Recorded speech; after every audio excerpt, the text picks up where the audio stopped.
Good morning प्यारे बच्चों, आपके लगातार सहयोग के लिए thank you so much.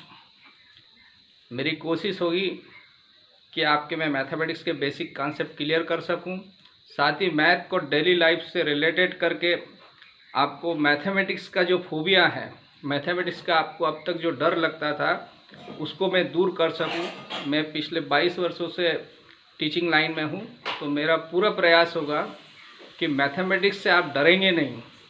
Mathematics आज के बाद आपका फेवरेट सब्जेक्ट होगा, ये मेरी पूरी उम्मीद है और पूरी कोशिश है। तो चलिए प्रारंभ करते हैं आज का टॉपिक। Let us start.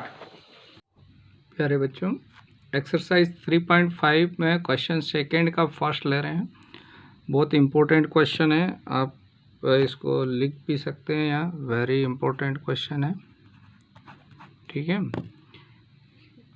इसमें क्या कह रहा है पढ़ते हैं। For which values of a and b, आपको ए और बी का वैल्यू निकालना है।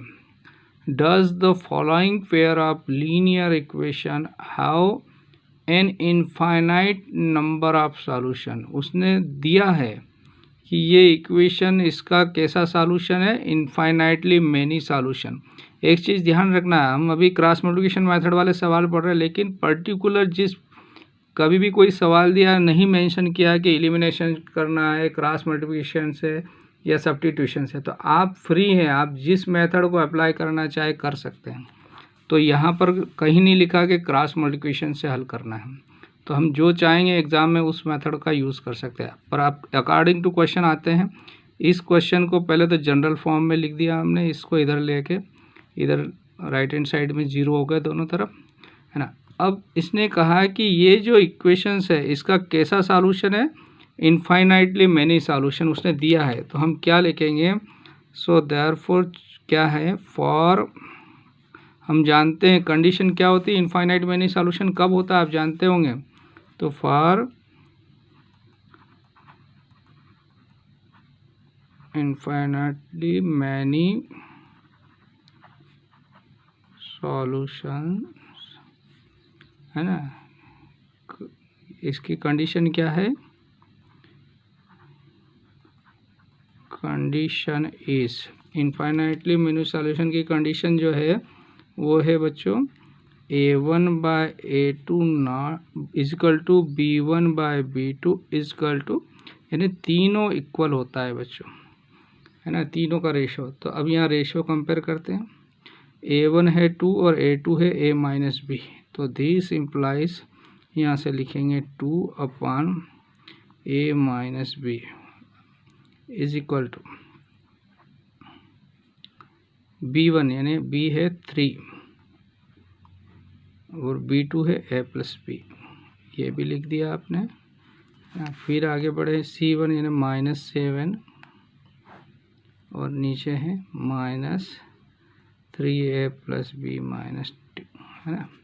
अब अपने को a1 और a2 का, तो हम क्या करेंगे, ये तीनों आपस में इक्वल है तो कोई भी दो को ले सकते हैं, तो हम केसेस करके लेंगे। तो केस फर्स्ट लिया, तो नाउ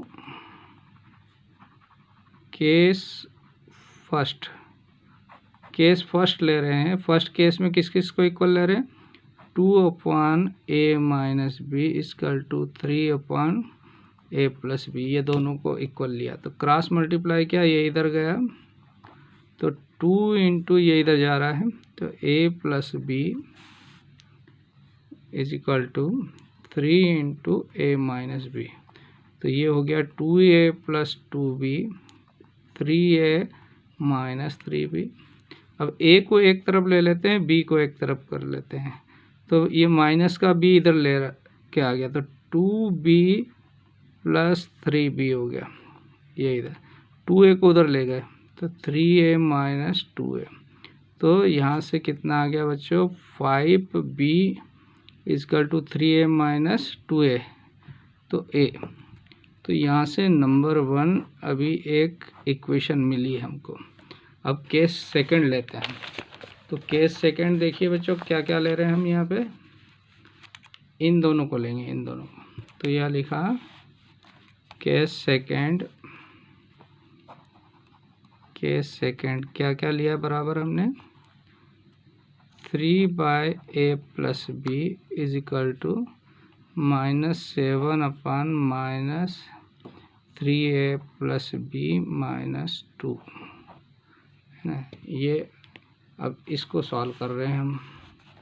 तो यहाँ से देखिए क्या होगा बच्चों, ये इधर गया, ये इधर गया, ये माइनस माइनस तो प्लस हो गया, कैंसिल हो गया। तो 3 × 3a+b-2 इक्वल टू 7 × a+b। यहाँ मल्टीप्लाई किया तो 9a + 3b-6, इसका इन तीनों मल्टीप्लाई कर रहे हैं, इस 7 का दोनों में, 7a + 7b। अब इन सबको इधर ले आए तो 9a में से 7 इधर आएगा, माइनस हो जाएगा तो 2a बचेगा बच्चों, तो 2a। फिर 3b में से ये 7b जब इधर आएगा माइनस का हो जाएगा, तो माइनस का 4b बचेगा, -6 इक्वल टू 0। अब इसको चाहे तो डिवाइड बाय, आप 2 से डिवाइड भी कर सकते हो, तो ये आ जाएगा 2 से भाग यहाँ दिया, 2 से यहाँ दिया और 2 से यहाँ दिया, इक्वल टू 0। और हमको अगर उसको इधर भेज देते हैं तो आपका a - 2b इक्वल टू 3। ये जो इक्वेशन है ये नंबर 2 इक्वेशन हो गई। और फर्स्ट इक्वेशन क्या आई थी बच्चों आपके पास? फर्स्ट इक्वेशन आई थी 5b इक्वल टू a, और सेकंड आई है a - 2b इक्वल टू 3। तो ये फर्स्ट और सेकंड से हम क्या करेंगे है ना, पुटिंग क्या कर रहे हैं बच्चों,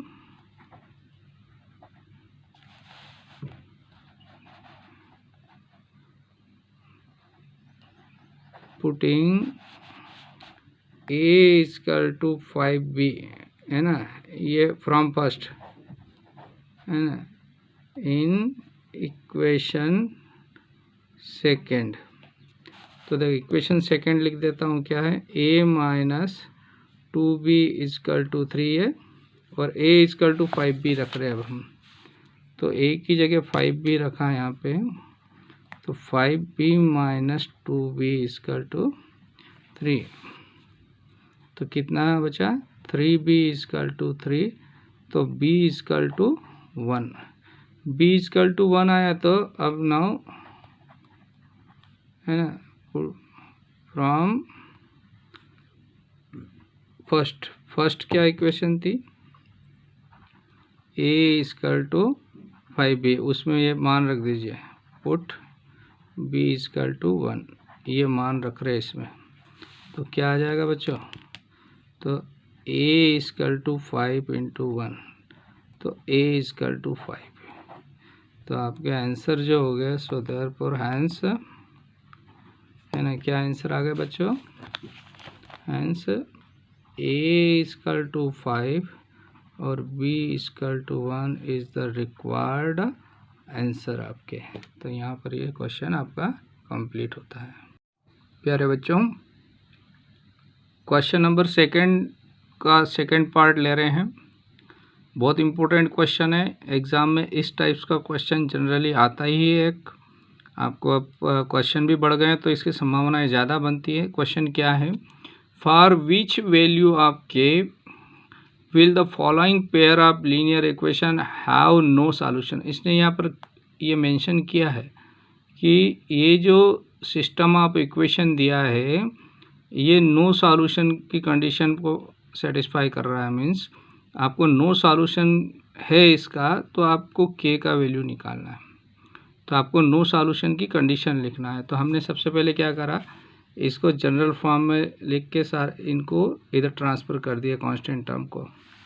ठीक है बच्चों, अब यहाँ से इसकी कंडीशन लिख लेते हैं। तो आपको ये पता होगी क्या है कंडीशन, कि a1/a2 is equal to b1/b2, और ये क्या आ जाएगा, नॉट इक्वल टू c1/c2। ये किसकी कंडीशन है बच्चों, आपके नो सॉल्यूशन की कंडीशन है ये, कि ये इसके इक्वल नहीं होगा, यहाँ a1/a2 नॉट इक्वल टू।